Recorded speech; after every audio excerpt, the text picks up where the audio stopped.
Kalian pernah dengar nggak orang masuk surga ngapain? Di surganya ngapain? Di surganya ngapain? Katanya sholat ya. Oh, nggak perlu sholat Nggak, lagi di Kristen ya? apa misalnya? Di Kristen aja. Di Kristen ngapain? Boleh nggak bawa agama lain nggak? Enggak, ini kan agama Iya, lu. justru di percayaan. agama lu yang Heeh. lu di agama lu kalau di surga ngapain? Oke, Oke. dia iya. Koi, yang lu tahu di surga ngapain? Kalau di surga? Bebas ngapain aja gak sih? Iya, yang lu tahu apa aja? Bikin misalnya? konten sebelum sekolah. Yang pasti sholat sudah bukan kewajiban. Bukan kewajiban. Ya. Sama bidadari. Sama bidadari. Minum khamar. Sama Minum homer bidadari. bisa, minum homer bisa. Ah. Boleh Homer? minum alkohol Ada di surga. alkohol. Oh, homer Kan udah nggak ada larangan Ada apapun. sungai Oh, alkohol. makan babi. Ada. Bisa udah. Iya. Ada Oh, sungai, ada wait. sungai Homer. Makan babi di surga boleh. Bisa kalau lu mau. Bisa kalau Iya, lu minta. kontradiktif banget gak sih? Kan enggak lah, kan udah goal, udah selesai. Udah Kan selesai. tesnya, ujiannya udah selesai, udah tinggal menikmati hasil.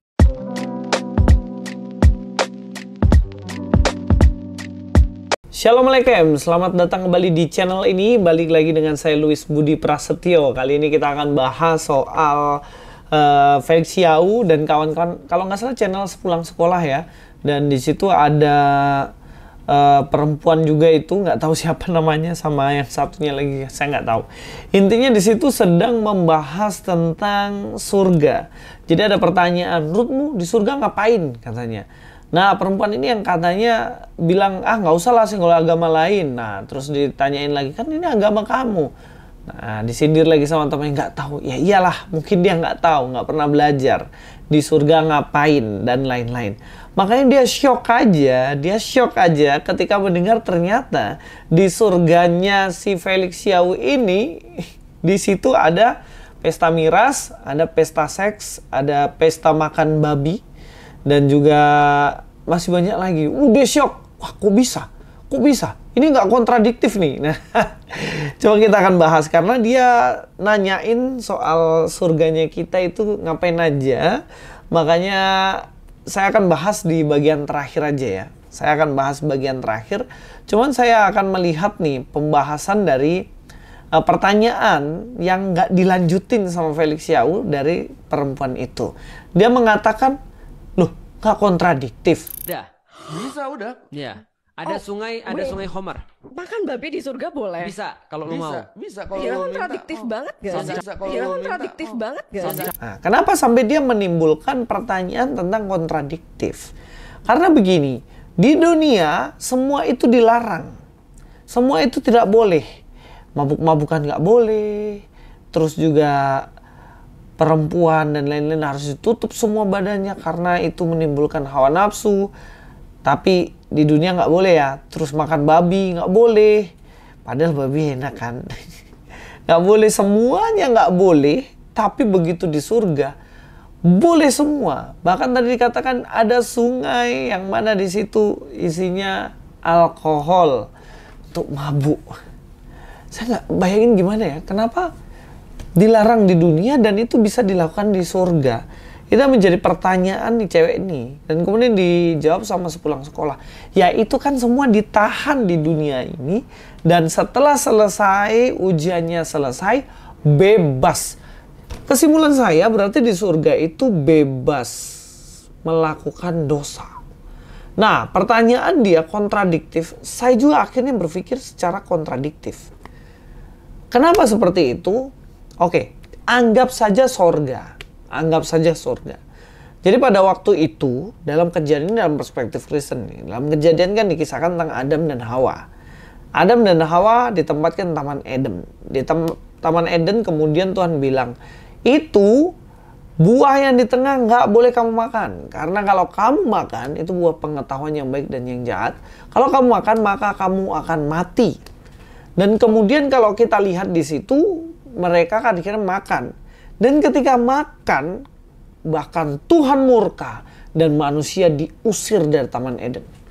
Ngerti nggak maknanya? Nah, Eden itu kan sebenarnya gambaran surga pada waktu itu. Itu kan di situ tempat damai, tidak ada permusuhan. Kalau kita lihat bahkan harimau, macan itu sama manusia biasa aja, nggak akan dimakan manusianya. Manusia juga tidak akan memburu binatang-binatang, dibunuhin, dirusak tanaman, enggak. Karena di situ tempat kedamaian yang luar biasa indahnya. Tapi ketika ada dosa, Tuhan usir mereka. Tuhan murka dan Tuhan menghukum mereka.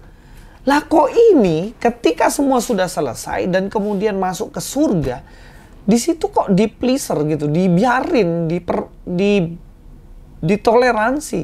Ada dosa. Saya jadi pikir sama kayak cewek tadi, kok nggak kontradiksi ya? Kenapa nggak justru diusir lagi nih manusia-manusia di surga tapi masih mabuk-mabukan. Manusia di surga tapi masih pesta seks, nggak setia, punya pasangan sampai banyak. Terus juga kok lain-lain, kok nggak diusir dari surga? Kenapa Tuhan usir Adam dan Hawa dulu? Dalam konsep Kristen jelas Eden itu bukan surga secara literal. Nah, tapi kan dalam agamanya si Felix Yau kan memang Adam dan Hawa diusir dari surga kan? Iya kan? Dibuang ke bumi katanya. Nah, ini begitu masuk surga kok kenapa ada buat dosa kok nggak dibuang lagi ke bumi? Nah, itu logikanya. Makanya kenapa si cewek itu menjawab itu. Tapi itu udahlah, itu agamamu. Mungkin kalau mau jawab silakan jawab, kalau enggak pun ya nggak apa-apa, itu pertanyaan saya ya. Saya nggak membahas itu, tapi saya bertanya. Iya juga gitu, karena kamu kan mempertanyakan. Nah, di surga ngapain gitu kan? Di surganya Kristen ngapain? Ya berhubung beliau ini tanya, ya sudah saya jawab lah. Mungkin dulu nggak tahu.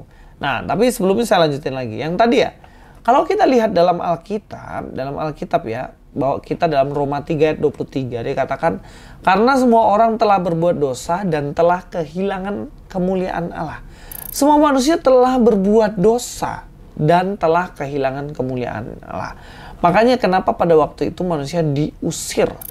Wahyu 4 ayat 8. Nah, dikatakan, dan keempat makhluk itu masing-masing bersayap 6, di sekelilingnya dan di sebelah dalamnya penuh dengan mata, dan dengan tidak berhenti-hentinya mereka berseru siang dan malam, Kudus, kudus, kuduslah Tuhan Allah yang maha kuasa, yang sudah ada dan yang akan datang. Dan setiap makhluk ini mempersembahkan puji-pujian dan hormat dan ucapan syukur kepada Dia yang duduk di atas tahta itu dan yang hidup sampai selama-lamanya. Nah, ini sedikit gambaran tentang surga. Dalam Kristen itu apa sih? Ya, kita itu akan memuji Tuhan tidak henti-hentinya. Persekutuan kita dengan Tuhan yang begitu indah, begitu luar biasa, yang mana sekarang ini kita sulit untuk merasakan itu. Kita akan merasakan hal yang luar biasa di sana bersama-sama dengan Allah Sang Pencipta kita. Dan inilah yang ditulis, dicatat dalam kitab Wahyu. Jadi di sana tidak ada hal-hal yang aneh-aneh. Memuji Tuhan, memuliakan Tuhan, dan ada di satu titik di mana hidup ini indah sekali tanpa hukuman. Nah, ini kan kontradiktif dengan orang-orang yang neraka. Neraka kan disiksa tiap hari, menderita tiap hari, dan tidak bisa merasakan sesuatu yang indah. Contohnya gini loh, sekarang dunia ini kan kita susah payah ya, badan ngilu-ngilu, kerja capek, mau tidur nggak bisa, ngantuk dan lain-lain. Tapi di surga itu kita menikmati itu lebih dari apapun. Kita merasakan persekutuan dengan Tuhan. Dan selanjutnya kalau kita lihat di dalam Wahyu 21 ayat 4, dan Ia akan menghapus segala air mata dari mata mereka, dan maut tidak akan ada lagi. Tidak akan ada lagi perkabungan atau ratap tangis atau duka cita, sebab segala sesuatu yang lama itu telah berlalu. Jadi surga itu sudah tidak ada ratap tangis lagi. Itulah kenapa dikatakan rest in peace. Bagaimana istirahat dengan damai selama-lamanya. Peace. Tidak ada tangisan kesedihan. Di dunia ini mungkin kita merasakan kesedihan ya, ketika melihat pasangan mungkin dia berselingkuh. Nah, dia berganti-ganti pasangan terus. Nah, sedih kan? Nah, itu tidak akan kita rasakan di surga. Karena apa? Di sana tidak ada perselingkuhan. Nggak ada dia punya istri banyak. Nggak ada di surga. Di surga kita merasakan peace, damai. Nggak ada ratap tangis. Di dunia kan kita ngilu-ngilu, kena asam urat, kena diabetes, sakit kepala, migrain, dan lain-lain kan. Itu kita merasakan sakit luar biasa. Tapi surga kita sudah tidak merasakan sakit itu lagi. Tidak ada ratap tangis dan duka cita. Di sana hanya ada sukacita, kebahagiaan yang terus-menerus ada dalam hidup kita. Luar biasa ya. Wahyu 22 ayat 3, maka tidak akan ada lagi laknat, tahta Allah dan tahta anak domba akan ada di dalamnya dan hamba-hambanya akan beribadah kepadanya. Nah, dikatakan ya, bagaimana kita beribadah kepada Tuhan dan tidak ada hal-hal laknat di sana. Dosa-dosa yang di dunia ini manusia masih bisa jatuh dalam dosa, melakukan dosa yang mendukakan hati Tuhan. Ya di sana itu sudah tidak ada lagi. Tidak ada lagi dosa di dalam sorga. Jadi kalau kamu terbiasa buat dosa di dunia ini, di sana kamu tidak akan bisa lakukan itu. Jadi ini sebenarnya kebalikan sih. Kalau menurut saya, konsep surga dari Felix Yau dengan konsep surga dalam kekristenan itu berbeda. Pantas dia pindah gitu. Karena memang dia tidak mengimani tentang sorga yang dimana di sana adanya peace.